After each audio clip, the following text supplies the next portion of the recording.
Ok, Marja Timatova para todos, muy bienvenidos sean. Es muy lindo que nos podamos reunir hoy a la salida de este ayuno para prepararnos de alguna forma para Yom Kippur, que ya lo tenemos tan cerca. Y el tema que hemos elegido para hoy es el tema de la tefilá de Kal Nidre, que popularmente es conocido como Kol Nidre.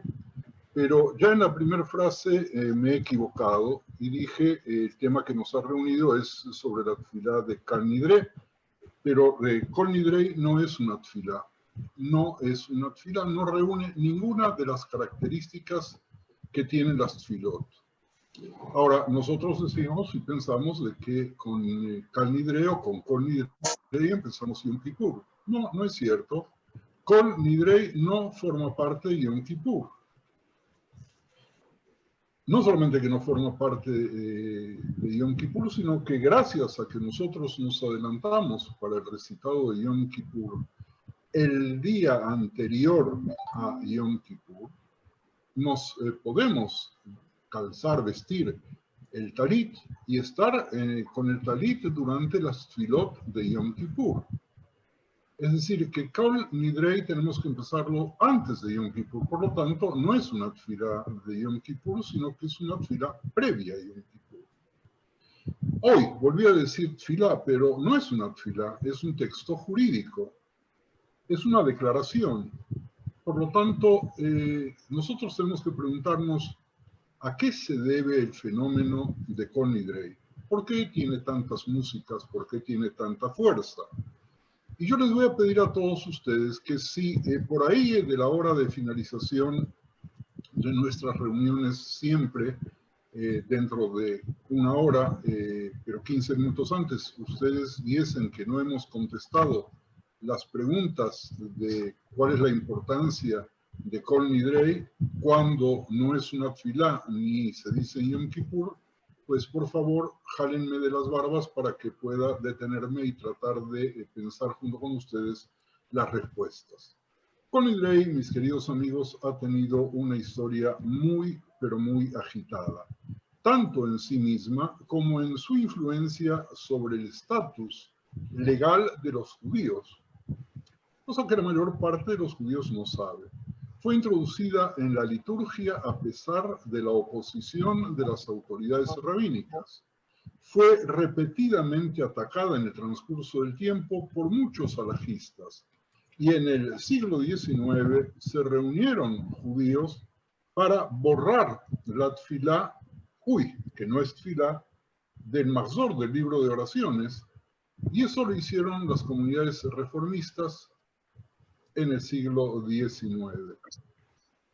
A menudo fue utilizado Kol Nidre por los cristianos para apoyar su afirmación de que no se puede confiar en los juramentos y en las promesas de los judíos. Miren ustedes, ¿cómo hacemos Kol Nidre? Espero que todos podamos ir este año a las sinagogas y poder escuchar y participar en la enorme solemnidad que tiene esta tefilá, que no es tefilá, y es una solemnidad que vamos a ver cómo se creó. Antes de la puesta del sol, por lo tanto, en la víspera de Yom Kippur, cuando la congregación se ha reunido en la sinagoga, se abre el arca y dos personalidades de la comunidad toman del arca dos rollos de la Torah, uno cada uno.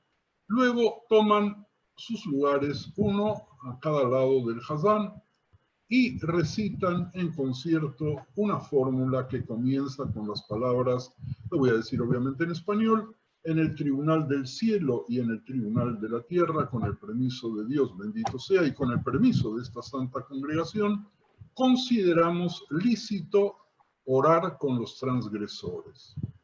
Como cualquier tribunal, no puede deliberar de noche. Por ello, comienza cuando todavía es de día, como dije hace unos instantes, y ello permite, por lo tanto, vestirnos con el talit, que hay que colocarlo antes de que anochezca.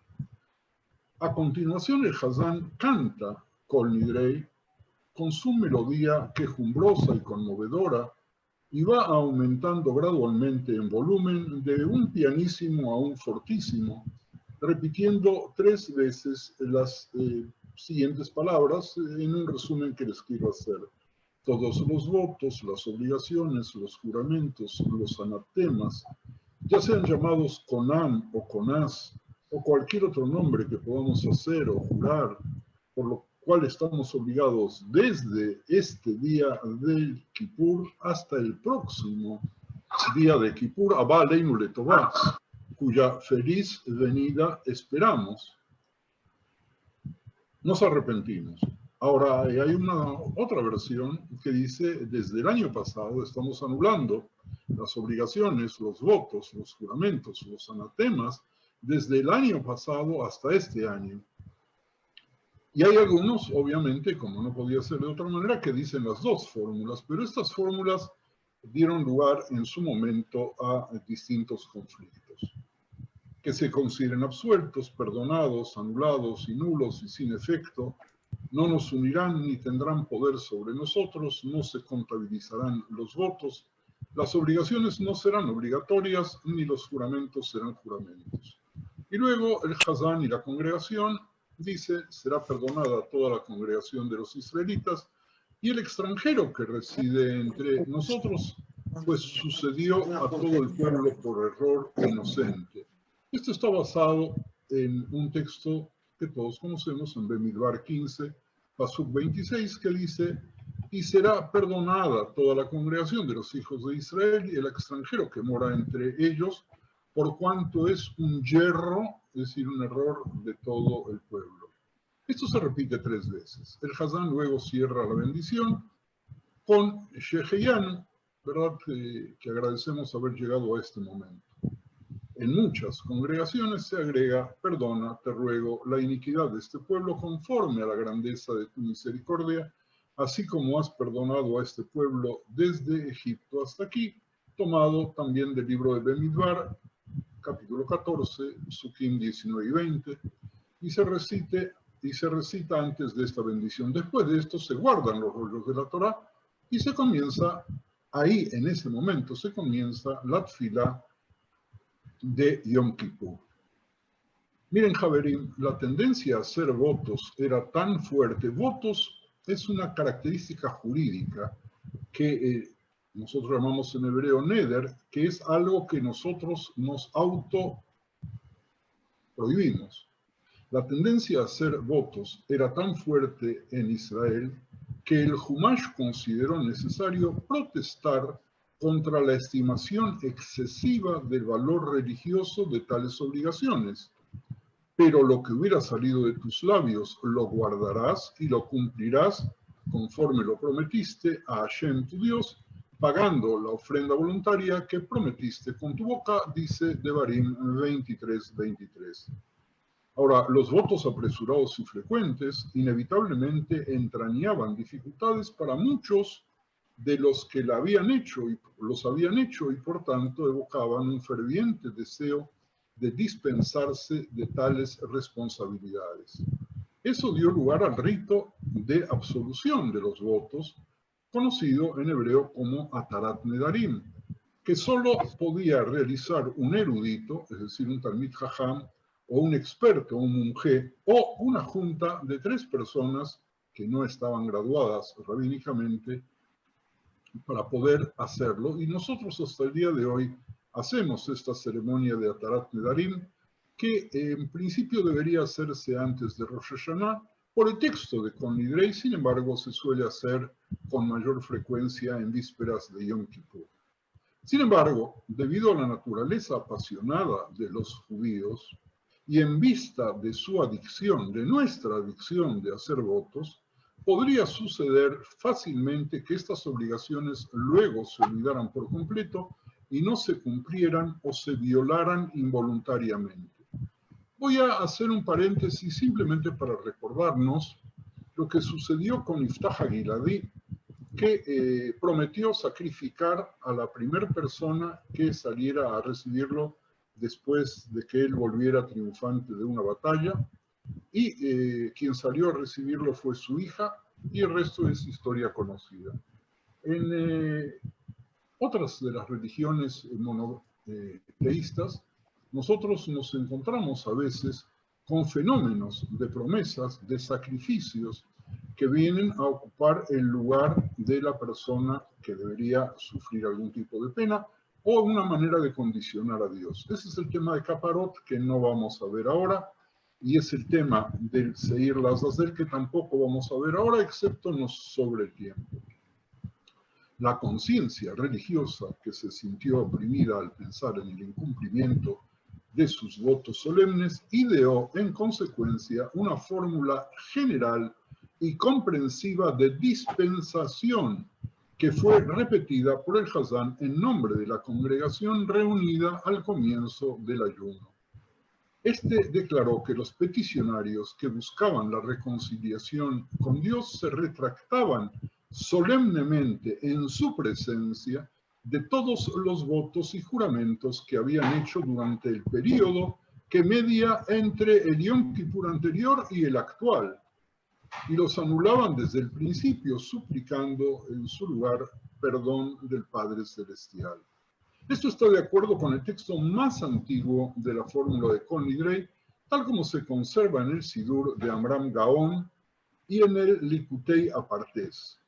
El Kol Nidrei se desarrolló así evidentemente a partir del anhelo de una conciencia limpia por parte de aquellos que buscan la reconciliación con Dios. Hay una cantidad de leyendas sobre Kol Nidrei que vamos a tratar de tocar en unos minutos. Pero la fecha de composición de la oración y su autor son totalmente desconocidos. Lo que sí sabemos es que Kol Nidrei ya existía en el periodo gaónico, porque hay documentos que lo comprueban.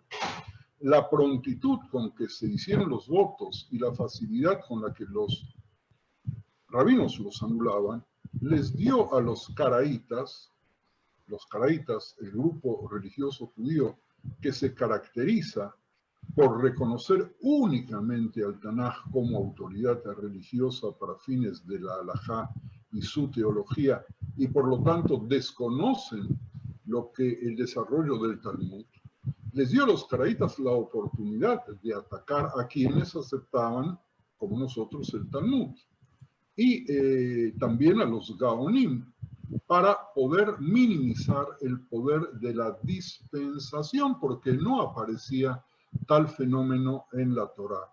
Yehudai Gaón de Sura, autor de Alajot Sukkot, llegó a prohibir cualquier estudio de Nedarim, la Masejet, el tratado talmúdico sobre juramentos. Así el Kol Nidrei fue desacreditado en ambas academias babilónicas y no fue aceptado por ellas, como afirman los Gaonim Natronai 853, 856 y Hay Bar Nachshon. Amram Gaon, en su Sidur, dice que la costumbre de recitar Kol Nidrei es Minak Shtut. Óiganme muy bien, Minak Shtut significa una tontería, una costumbre tonta. Sin embargo, era costumbre recitar la fórmula en varios lugares de la dispersión judía. Menos a determinada edad. Menos a determinada edad. Puedo pedir que por favor cierres el micrófono. Te puedo pedir que cierres el micrófono. No, yo no te voy a permitir. Mi señora es un bien preciado. Te puedo pedir que cierres el micrófono. Rafael, un segundo, por favor.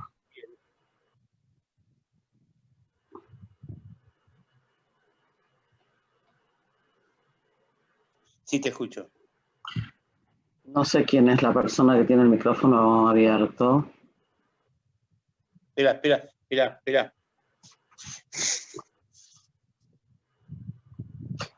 Ahora, ya cerró. Ok. Adelante. Bueno, yo les decía que Amram Gaon en su Sidur dice que la costumbre de recitar Kol Nidrei es Minak Shtut, es una tontería. Sin embargo, era costumbre recitar la fórmula en varios lugares y eso aparece en el propio Sidur de Amram, porque el uso era muy extendido y ya en su época también se decía en España. Pero la práctica gaónica de no recitar Kol Nidrei prevaleció durante mucho tiempo. nunca ha sido adoptado en el ritual catalán ni en el ritual argelino, y siempre había congregaciones en las tierras donde se usaba el ritual provenzal y español que no lo recitaban. Eso dice el libro Orjot Haim. Hay algunas congregaciones que suelen recitar Kol Nidrei en el día de Kippur. Dicen como si eso fuese una excepción. Ahora bien, junto con el Kol Nidrei se desarrolló otra costumbre que se remonta a Meir de Rothenburg, y es el recitar antes de Kol Nidrei la fórmula que empieza con las palabras B'yeshiva shel Mala, que ha sido traducida anteriormente y que da permiso a los transgresores de la ley o a los que están bajo proscripción, llamado en hebreo Avarianim, para orar con la congregación. O según otra versión, que ahora generalizada, a la congregación para orar con los transgresores de la ley. Y aquí viene la pregunta, ¿a qué transgresores de la ley se refiere? Para justificar la oración de ese día con esos transgresores y con personas proscritas, se citó un dicho agádico en el sentido de que un día de ayuno se contaba como perdido a menos que estuviesen presentes los malvados. Eso aparece en el Mahzor Vitri. Repito, un día de ayuno no sirve si entre los que ayunan no está presente alguna persona que es malvada o algunos de los transgresores. Con el transcurso del tiempo, cuando se pensaba que Kol Nidrei había nacido en la época de la Inquisición, cosa que es un error, se supuso y se quiso decir de que los transgresores a los cuales hace referencia esta fórmula eran aquellos judíos que habían tenido que cambiar, adoptar otra fe, por lo menos exteriormente, y que cuando llegaban Yom Kippur buscaban volver a la Grey y querían volver a participar en las Tfilot y que fuesen aceptados. Y no solamente eso, sino que era una demostración de que no habían perdido la fe por los judíos. Por lo tanto, algunos opinan que a esos transgresores se refiere esa cita. Ahora, desde Alemania, esta costumbre se extendió al sur de Francia, España, Grecia y probablemente al norte de Francia, y con el tiempo fue generalmente adoptada. Así lo plantea el Shulchan Aruch, Yoreh De'ah 619. La afirmación, repito, de que Kol Nidrei se introdujo a causa de los marranos españoles, es decir, de los anusim, es incorrecta. Aunque la fórmula puede haber sido utilizada en España con referencia a los anusim, porque en esa manera los llamaban los avarianim. La versión de Meir ben Shmuel. Ahora vamos a ampliar para que ustedes entiendan quién es Meir ben Shmuel, que es una personalidad muy destacada, conocida con el acrónimo el RAM. Fue un rabino francés y fue tosafista, que nació alrededor del año 1060 en Ramerup y murió después de 1135. Su padre era un erudito eminente. Meir recibió su educación en las escuelas talmúdicas de Lorena, siendo sus principales maestros Yitzhak ben Asher Alevi y Eliezer ben Yitzhak de Mainz, con quienes más tarde mantuvo correspondencia de preguntas y respuestas halágicas. Meir se casó con la hija mayor de Rashi, Yochebed, y tuvo 3 hijos: Shmuel ben Meir, conocido como Rashbam, Yitzhak ben Meir, conocido como Ribam, y Yaakov ben Meir, conocido como Rabbeinu Tam. Todos ellos grandes jajamim, reconocidos eruditos. Meir también tuvo un 4º hijo, Shlomo. Simcha ben Shmuel, el hijo de Vitri, Shmuel, padre del tosafista, Yitzhak el viejo, era yerno de Meir. Yitzhak, el hijo de Meir, el tosafista citado a menudo, murió en la flor de su vida dejando 7 hijos. Esta pérdida afligió al padre hasta tal punto que se sintió indispuesto a responder preguntas halágicas que le dirigió su amigo el Raf Eliezer ben Natán de Mainz. Nombramos todo ello para que conozcamos esta gran familia, porque una alteración importante en la redacción de Kol Nidrei fue hecha por el yerno de Rashi, Meir ben Shmuel, que cambió la frase original desde el último día de Yom Kippur hasta este, y en su lugar escribió desde este día de Kippur hasta el siguiente. Por lo tanto, la dispensa de Kol Nidrei no era tan antiguamente a posteriori y se refería a las obligaciones incumplidas el año anterior, sino a priori y con referencia a los votos que uno podría no poder cumplir u olvidar cumplir durante el año siguiente. Meir ben Shmuel también añadió las palabras nos arrepentimos de todos ellos, ya que según la ley el arrepentimiento real es una condición de la dispensa. Las razones atribuidas para este cambio fueron que una anulación ex post facto de un voto no tenía sentido y que además nadie podía concederse una dispensa que solo podía ser otorgada por una junta de 3 personas o por un dayan o un juez competente. Meir ben Shmuel citó además en apoyo de sus argumentos a la Gemara de Nedarim 23b que dice: quien desee que todos los votos que pueda hacer durante el año sean nulos y sin efectos, vendrá al comienzo del año y dirá que se anulen los votos que haré. Este cambio realizado de Meir ben Shmuel es citado por Rabbeinu Tam en su Sefer Yashar, aunque no emanó de él como las antiguas autoridades supusieron incorrectamente.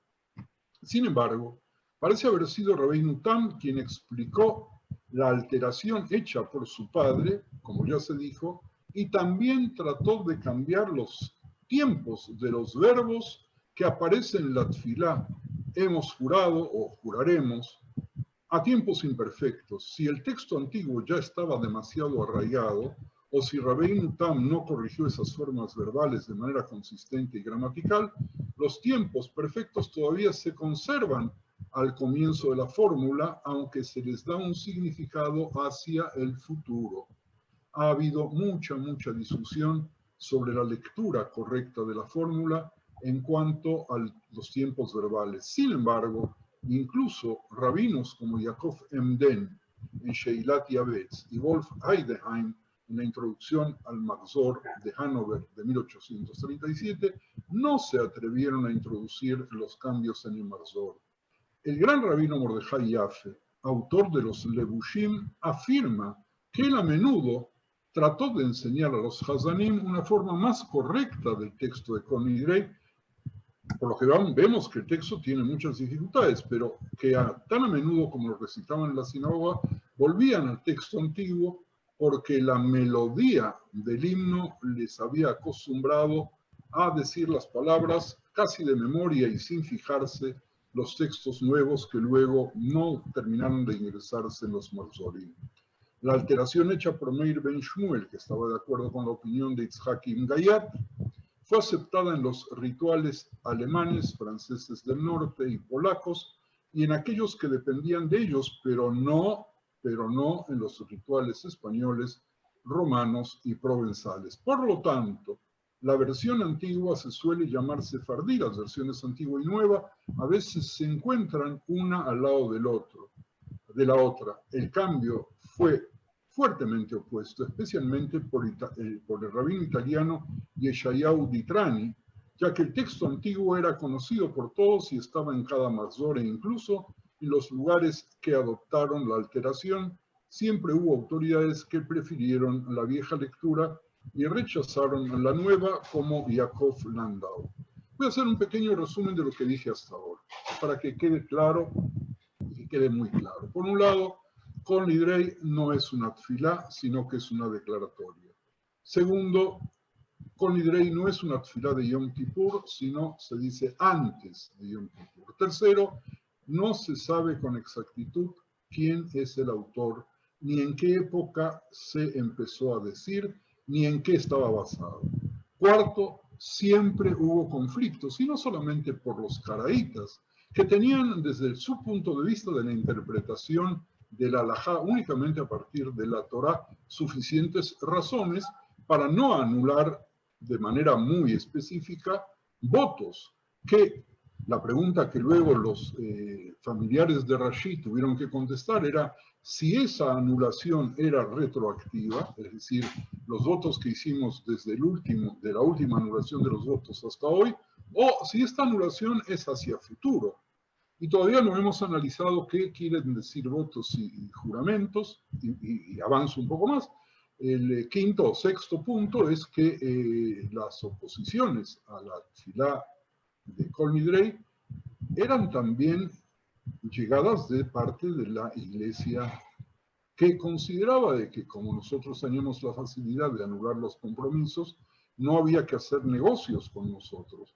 Por lo que se escribió un texto, una especie de anti-Kol Nidrei, que muchas comunidades decían, aclarando de que lo que Kol Nidrei puede anular no son los contratos bilaterales o multilaterales, sino los acuerdos unilaterales conmigo mismo, pero no cuando me comprometo con el otro, porque para poder anular ese tipo de compromiso era necesario realizar otro tipo de escrito, otro tipo de contrato.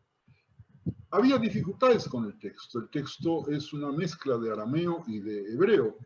Había dificultades con los verbos, y esas dificultades con los verbos tienen que ver con la discusión si el texto anulaba retroactivamente o hacia el futuro. Nosotros tenemos que saber que el Kol Nidrei en el Sidur de Amram estaba escrito únicamente en hebreo, y por lo tanto no empieza con las palabras Kol Nidrei, sino Kol Anedarim o Kol Nedarim. Y eso aparece en el texto de Likutei Pardes. La determinación del tiempo en ambas versiones es hebrea. Las palabras, como está escrita en las enseñanzas de Moshe Abdejá, de Moshe tu siervo, que fueron dichas en la forma antigua, fueron canceladas por Rabbi Meir de Rothenburg y aparecen así en el Sidur de Abudaram. En muchos lugares, Kol Nidrei se recitaba solo una vez. Y así lo dice Rabbeinu Tam. En otros lugares se recitaba 2 veces. ¿Y por qué 2 veces? Para que aquellas personas que llegaban tarde pudieran escucharlo. En otras congregaciones, sin embargo, se decía 3 veces. Y este último uso se justifica por Rabbeinu Tam sobre la base que hay muchas fórmulas rabínicas que hay que repetir 3 veces, como por ejemplo en la ceremonia de Halitzá, que se dice mutarlach, mutarlach, mutarlach, etcétera, que sea permitido, que sea permitido, que sea permitido en la absolución de un voto.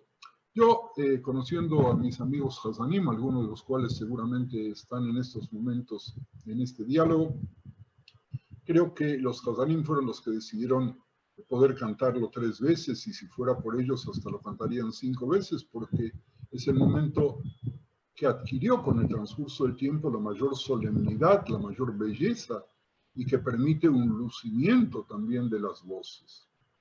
Ahora, las instrucciones que aparecen en los libros antiguos de cómo decir el Kol Nidrei, se dice que la primera vez se debe pronunciar muy suavemente, como quien duda en entrar en el palacio del rey para pedirle un regalo a quien teme acercarse.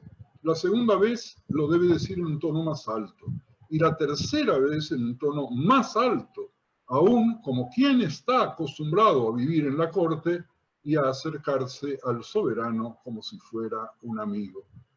También hubo discusiones sobre la cantidad de rollos de la Torá para sacar para Kol Nidrei, y varió muchísimo en las diferentes costumbres.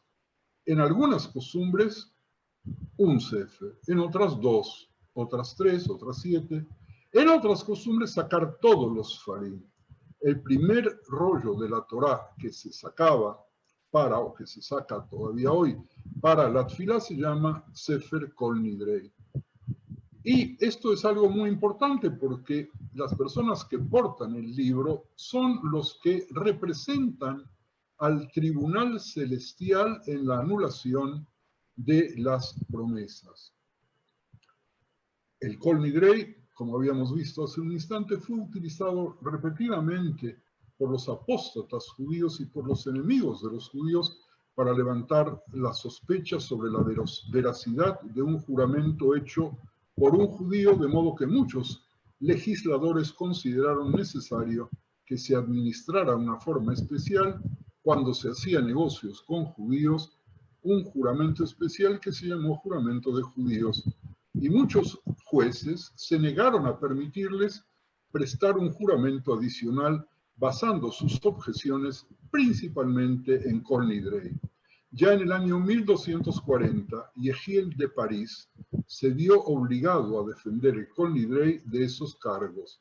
Yehiel de París es sobre todo conocido por ser el defensor principal del judaísmo en la discusión de París, llevada a cabo el 12 de junio de 1240, ante la corte de Luis IX, donde junto con otros eminentes rabinos como Moshe de Cusi, Yehuda de Melun y Shmuel ben Shlomo de Chateau-Thierry, debatió contra el converso Nicolás Donin, que había denunciado al Talmud por blasfemo desde el punto de vista cristiano, y a pesar de su defensa del texto, la Comisión Real dictaminó que debían quemarse en público todos los manuscritos del Talmud que se pudieran reunir. Eso sucedió el viernes 17 de junio de 1244.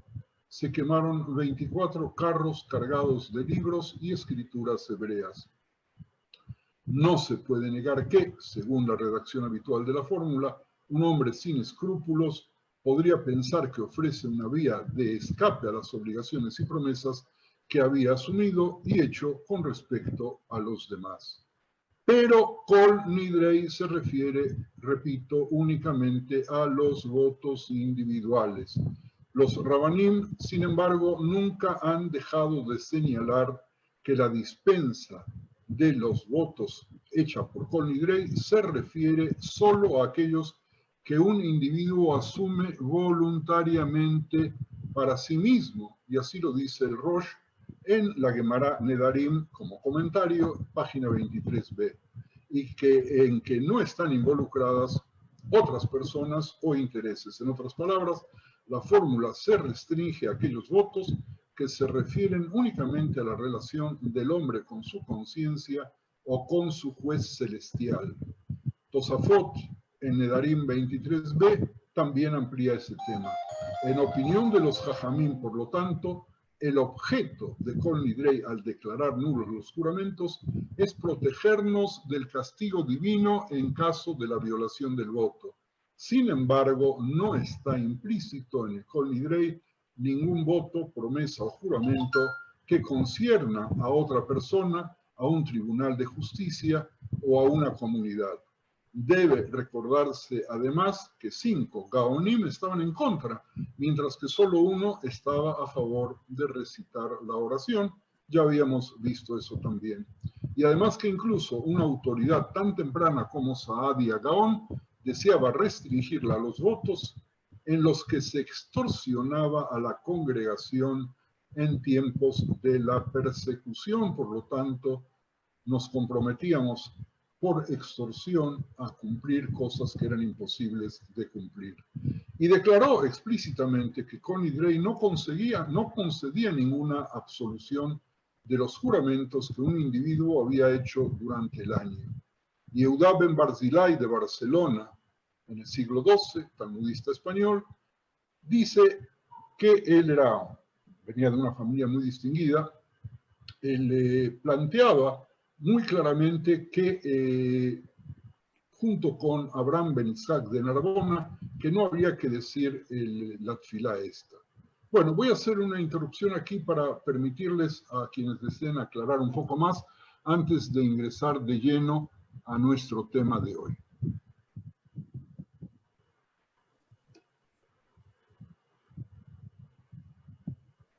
Buenas noches, Fabi. Quien quiera hablar, hace señas o pone en el chat. Somos muchos hoy, así que vamos a ver si alguien quiere preguntar algo.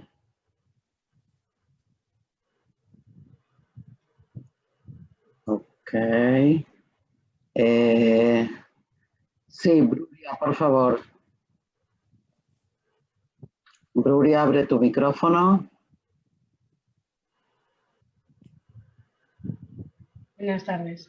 Me he quedado un poco sorprendida cuando ha aclarado el Raf que quien porta el Sefer, que se denomina Kol Nidrei, se asimila a la persona que lo porta al juicio divino. ¿En qué forma? Porque ¿cómo se puede asimilar un humano con lo divino?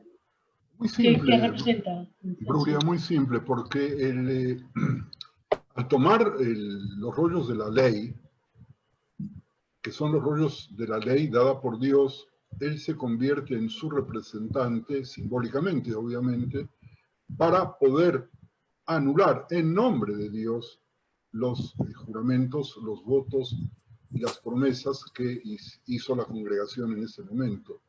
Y no es solamente una cuestión estética, sino que el tribunal, este es un tribunal que todos los congregantes están viéndolo como tal. Por eso está formado por 3 personas, el Hazán y 2 personas que tienen los libros de la Torá, y de ahí vienen también las discusiones de cuántos libros de la Torá eran necesarios. Nosotros aceptamos generalmente la costumbre de 2 libros y el Hazán, de manera tal de que entre los 3 forman ese Beddin que tiene la posibilidad de estar formado por lo que se llama en hebreo ediotot, es decir, personas que no tienen graduación rabínica ni que son jueces. ¿Hay alguna otra pregunta? Hay una pregunta en el chat y pregunta así: ¿por qué muchas halajot quedan establecidas aun cuando muchos jajamim se oponen? Como el ejemplo de Kol Nidrei o el Tashlich. Bueno, yo pienso que el tema ese nosotros ya lo habíamos visto en su momento cuando hicimos las reuniones alrededor de la responsa.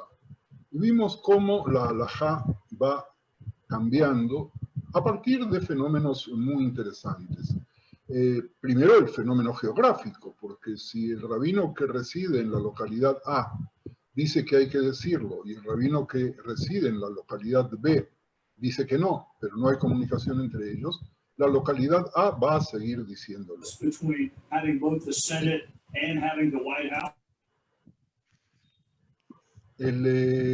es una de las razones. La segunda de las razones forma parte de equilibrios entre las personalidades de rabinos y grupos de los cuales los rabinos formaban parte.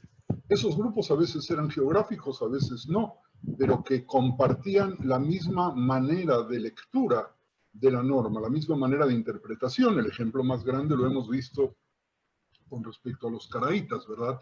Que los grandes rabinos caraítas desconocían el Talmud. Por lo tanto, todo este procedimiento para ellos no solamente no debía hacerse, sino que estaba totalmente prohibido. Y por último, y no menos importante, es la costumbre que van adquiriendo por mayoría. El hecho de que en distintos países las tradiciones eran diferentes, también tenemos que tenerlas claras. ¿Por qué? Porque al no haber comunicación, estos seguían una escuela de interpretación y los otros seguían otra escuela de interpretación, y nosotros en las discusiones entre Hillel y Shammai ya fallamos alguna vez diciendo de que Eilu Ba'eilu Divrei Elohim Haim. Estas palabras y estas palabras son palabras divinas, es decir, de que el hecho de que haya contradicción entre la postura de Rabanim y que las comunidades acepten, aún en contra del criterio de sus maestros, como el tema de Caparot, que el mismo Marán había dicho de que es una costumbre que es emorita, por lo tanto que no hay que tomar los gallos y los pollos en vísperas de Yom Kippur para hacer caparot, y que había que hacer caparot si se quería, pero con dinero y no con las aves. El pueblo prefirió mantener esa costumbre, le resultaba mucho más apropiada a las características, y nosotros decimos en latín vox populi vox dei. A veces la fuerza de estas creencias es tan grande que los rabinos no pueden hacer nada para modificarlas. Les dije hace un rato sobre uno de los rabinos que había intentado arreglar el texto de Kol Nidrei para que desde el punto de vista gramatical sea más coherente, y no pudo, y tomó Hazanim y les trató de enseñar y no pudo, porque la costumbre de la música y de la musicalidad era tal que tenía que seguirse manteniendo de esa manera. Así que no nos debe sorprender, ese es un fenómeno que tenemos que verlo con ojos buenos, con ojos positivos, como parte de un pueblo que tiene vida y que por lo tanto va adaptándose y va cambiando sus maneras de ver, sus conductas. Y los fallos rabínicos van modificándose con el transcurso del tiempo y cada generación tiene otros rabinos y nosotros tenemos que seguir a los que viven en esta generación, porque no podemos mantenernos siguiendo los grandes fallos de los gigantescos rabinos de otras generaciones. Hay un par de preguntas más. Aida pregunta si se sabe cuáles fueron las primeras comunidades que recitaron el Kol Nidrei. Y le voy a pasar también la palabra a Lisa, que tiene una pregunta. Lisa, abre tu micrófono, porfa. Sí. Rabbi, dijiste Kol Nidrei no absuelve. Porque no es tefilá, es solo una bakashá ante el rey. No, es un acto jurídico, y esto es muy importante tenerlo claro. No es tefilá, nosotros no pedimos en Kol Nidrei, aunque el texto pareciese ser de tefilá, sino que es un modelo jurídico, es una declaratoria jurídica leída por un tribunal. El tribunal está formado por aquellas tres personas, dos de ellas que tienen el Sefer Torah y el Hazán, que se convierten en tribunal, porque esto sigue un poco dos principios más. Uno, el de Atarat Nedarim, que cada individuo como tal o cada grupo como tal, en vísperas de Rosh Hashanah o en vísperas de Yom Kippur, puede recurrir a un tribunal formado por tres personas laicas, por llamarlo de esa manera, es decir, sin título rabínico, y convertirlos a ellos en un tribunal jurídico que va a anular las promesas, tal como existe también la figura de Afarat Nedarim, que es el caso en el cual una persona mayor tiene el derecho de anular las promesas ya de otro tipo que hacen sus hijos, o el esposo tiene el derecho de anular las promesas que hiciese su esposa. Es un tema muy interesante. El judaísmo le ha dado muchísima importancia al tema de la palabra y al tema de las promesas, al grado tal de que hay una Gemara que se llama Shavuot, juramentos, hay una que se llama Nedarim, y se estudian y se analizan y se toman en cuenta, porque para nosotros cada palabra tiene valor prácticamente de santos. Entonces recurrimos a un tribunal. Kol Nidrei es la declaratoria de ese tribunal, es un acto jurídico. Sí, ¿Cuál fue la primera comunidad que empezó con Kol Nidrei? No sé, la verdad que no sé. Bueno, va a haber que investigarlo. Una pregunta que yo me quedé. Decías que hay una diferencia de nusaj entre la declaratoria hacia el pasado y una especie de declaratoria hacia futuro. Y me ha sorprendido un poco en qué medida el tribunal puede anular a priori los votos que vamos a realizar. Claro, esta es una argucia jurídica otra vez. ¿Por qué? Porque al anular todo voto, y esto quiero hacer un paréntesis que creo que es muy importante, las personas en ciertos momentos de necesidad se comprometen. Se comprometen, antes me refería yo incluso a dar sumas de dinero o a hacer votos en muchas religiones de abstenerse de comida y de bebida y como el caso del nazareo, el nazir en nuestro caso, y otros incluso dispuestos a matar incluso seres humanos para que de esa manera otros seres humanos puedan vivir en un caso de fanatismo. Entonces, lo que los rabanim por dentro querían era tratar de educar al pueblo a que desestime la costumbre a la cual somos tan proclives de prometer y de hacer votos. Tratar de borrar eso, diciéndoles, no tiene ningún sentido que hagas voto, porque ya lo hemos anulado. Entonces vas a hacer un voto, igual está anulado. Igual no lo vas a tener que cumplir porque nosotros declaramos de alguna forma que no tienes capacidad jurídica para hacer votos. Por lo tanto, puedes hacer todos los votos que quieras, pero esos votos no tienen ningún valor. Bien. Sam, no te veo, pero vi que escribiste. Hola, Shana Tova. Shana ¿Qué tal, ¿Qué tal todos? Una pregunta, Rabino. La verajá que se dice, no, mejor dicho, la introducción al Kol Nidre contiene una palabra que le quería pedir precisión, que es et avarianin. Entonces, ¿a qué transgresores se refiere? Hace un instante hice referencia que para las comunidades españolas en particular estaba claro que los avarianim eran aquellos que habían tenido que renegar de la fe judía y se refería a los anusim. Entonces, si los anusim vienen a integrarse para hacer las tfilot, nosotros tenemos que aceptar que ellos estén ahí presentes pese a que transgredieron votos que hicieron. Y en otras comunidades avarianim significa simplemente malvados, personas que no tienen moral. También hice una referencia al principio sobre que los ayunos no tienen valor si entre el pueblo no hay avarianim. Es decir, que así como en las 4 especies de Sukkot, nosotros tenemos algo muy fuerte, que son cada una de ellas, según los Midrashim, equivalen a distintas calidades humanas. Aún el sauce, que no tiene ni olor, ni tiene gusto, no tiene ninguna utilidad, si no estuviese en los 4 minim, no podríamos hacer la brajá por los 4 minim. Es decir, que el pueblo es pueblo completo cuando en él hay transgresores, y es evidente que entre nosotros hay transgresores.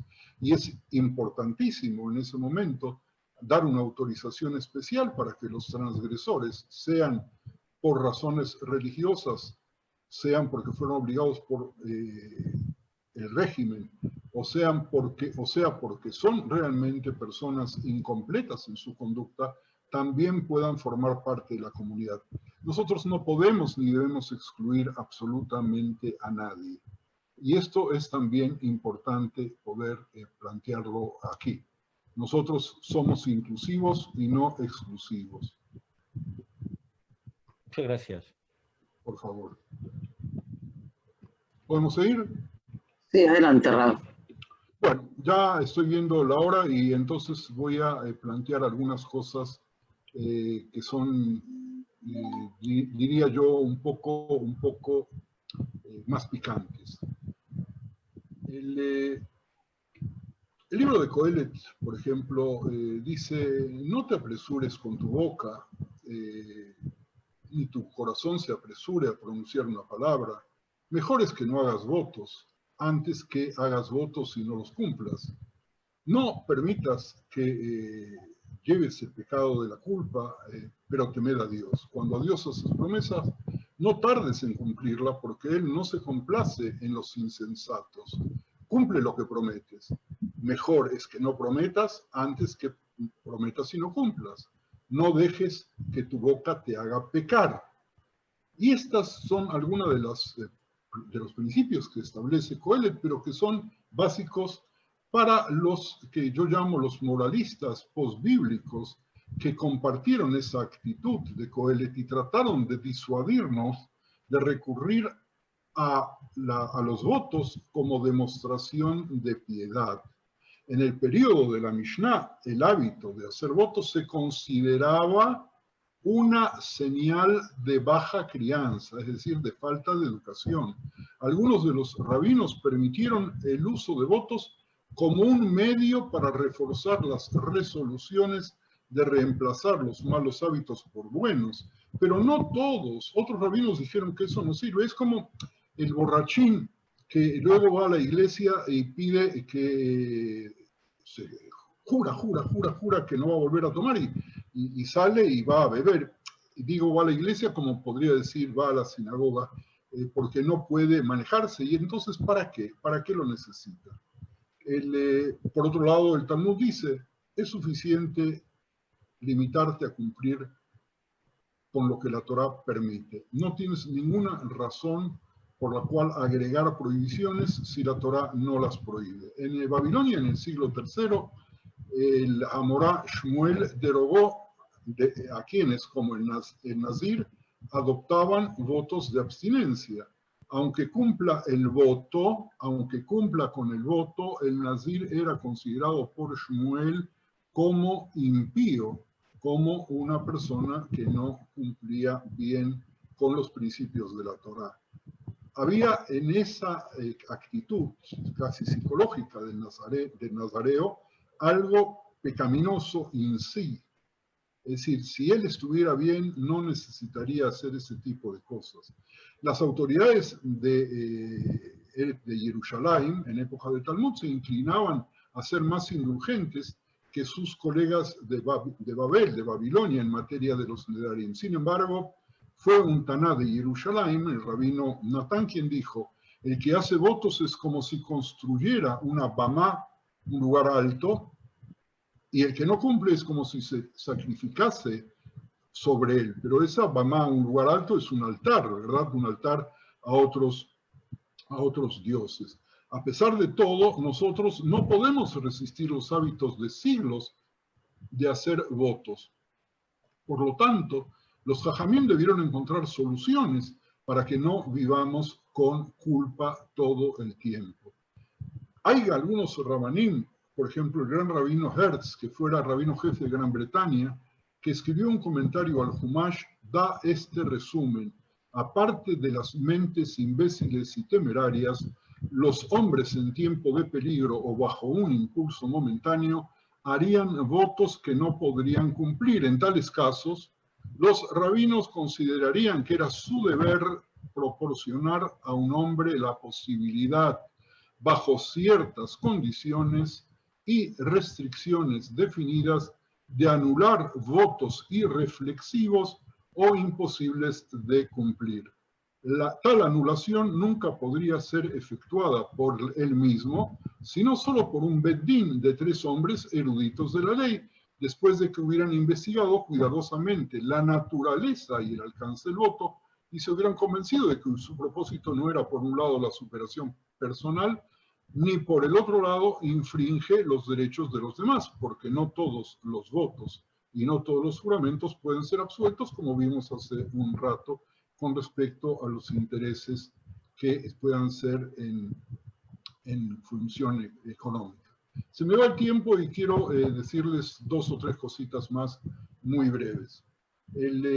Salo Barón cree que la oposición gaónica a Kol Nidrei estaba relacionada con una oposición a la magia. Cyrus Gordon señala sorprendentes paralelismos entre el texto arameo de Kol Nidrei y textos en el mismo idioma inscritos en cuencos mágicos de encantamientos que eran populares en Babilonia alrededor del año 500. Según este punto de vista, la función de Kol Nidrei era la anulación, oíganme muy bien, de maldiciones o juramentos, originariamente no en el sentido de promesas u obligaciones contractuales, sino maldiciones que desencadenan fuerzas malignas sobre la comunidad. No solamente eso, sino entre los descendientes de Rashi hubo una vez una discusión si había que anularse una boda porque los astros señalaban que iba a ser esa fecha una mala fecha o no. Y eso tiene que ver también con la facilidad del uso de las promesas. Pero aquí este apunte del historiador Salo Barón nos revela otra arista del tema de Conley-Gray. Bueno, y voy a decirles algo más. Voy a hacer una cita del psicoanalista Theodor Reich. Theodor Reich era un judío que no era creyente, y le pasó a él lo que le pasó a muchos judíos, también a Herzl, fundamentalmente al gran filósofo Rosenzweig, que estuvo a punto de convertirse al cristianismo y casi como una despedida decidió entrar a una sinagoga en Yom Kippur y escuchó Conley-Gray y salió tan conmovido, pero tan conmovido, que decidió no solamente quedarse dentro del judaísmo, estoy hablando de Rosenzweig, sino desarrollarlo muchísimo más. Y hay toda una lista de escritores, de filósofos, que de alguna manera fueron influenciados por la magia, el poder litúrgico, la belleza, la solemnidad y la fuerza de Conley-Gray. Reich planteaba un poquito una idea que la tiro en el aire, que incluso la compartió con Freud.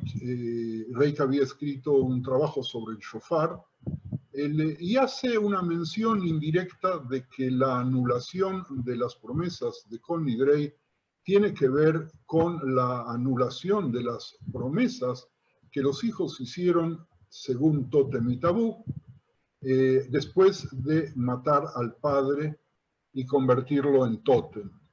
Y habla un poco de nuestro pueblo como un pueblo neurótico, que si no fuese que nosotros llegamos a Yom Kippur y recibimos el perdón y que llegamos a Conley-Gray y podemos anular las promesas y las palabras que dijimos, pues sería muy, pero muy difícil para nosotros vivir con esa neurosis, y entonces seríamos mucho más neuróticos de lo que en sí lo somos. Obviamente, el hecho de que psicoanalistas de ese calibre, incluso Lacan tuvo algunos comentarios sobre ello, que hayan incursionado en Conley-Gray, sumado a las obras musicales hechas por no judíos.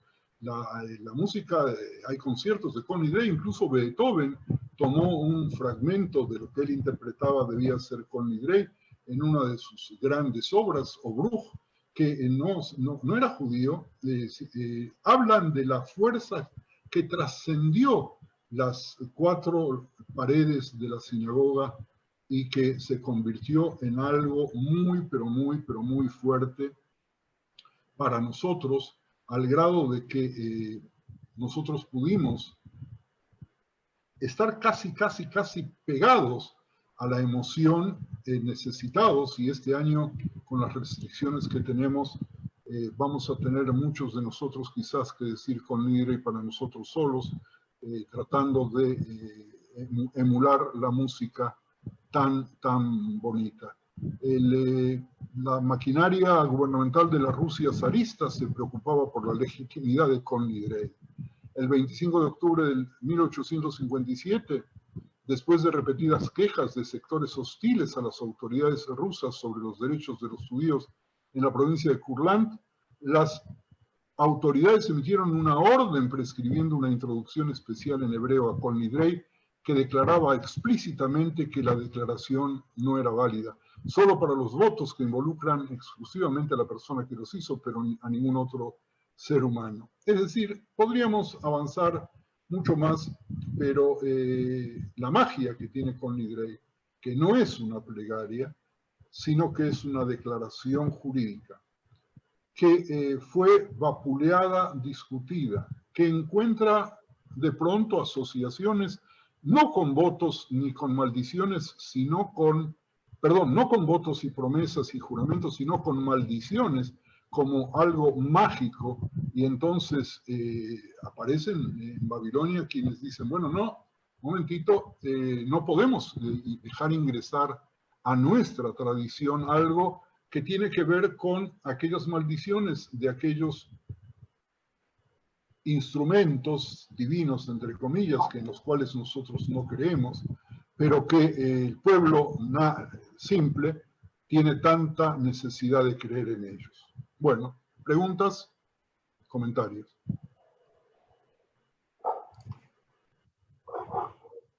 Sí, Jorge. ¿Qué tal, Shalom? La verdad lo quise preguntar antes, le quería decir al Rab que, por ejemplo, las comunidades sefaradíes, ya sea de Alepo o de Damasco, acá en la Argentina, hacen distinto el Kol Nidre. Lo canta primero el Hazán, rodeado de 1 o 2 personas, lo cantan 3 veces, y lo canta la gente sin tener el Sefer Torah. Pero aparte de eso, el Sefer Torah lo tiene el Rab para decir la verajá de Sheheyanu, pero aparte hacen Atarat Nedarim colectivos justo la víspera de Rosh Hashanah y la víspera de Yom Kippur, que prácticamente se lo hacen a toda la comunidad. Es una costumbre, me imagino, después de escuchar la charla de hoy, que tienen donde apoyarse. Muchas gracias. Sobre Atarat Nedarim ya hemos hablado, y sobre las distintas costumbres de cuántos Sifrei Torah también hemos hablado, y es muy bueno saber de que tenemos diferencias de comunidad en comunidad. Bakasha, Javarim, ¿alguna pregunta, alguna aclaración, alguna reflexión? Sí, por favor. Sí, Libe. Sí, yo quería corroborar. No se te escucha, Libe. No sé de nada.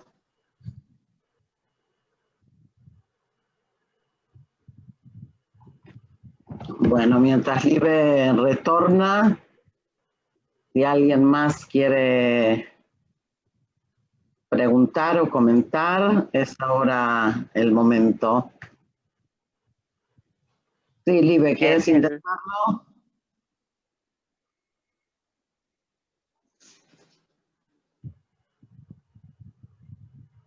Mientras Libe trata de abrir el micrófono, les digo que la obra de compositores como Beethoven, el penúltimo movimiento del cuarteto en sol menor, opus 131, y el primer movimiento del trío opus 9, número 3, y Bruch, en el conocido concierto para violonchelo llamado Kol Nidrei, es una muestra de 2 personas no judías que decidieron escribir música para esta oración. Tal es la trascendencia que de alguna forma ha tenido Kol Nidrei detrás de nuestras fronteras. Diana, ¿querías preguntar? Sí, me gustaría saber a partir de qué edad se enseña la importancia del Kol Nidrei a los niños. Lo que es importante enseñar a los niños es a no prometer.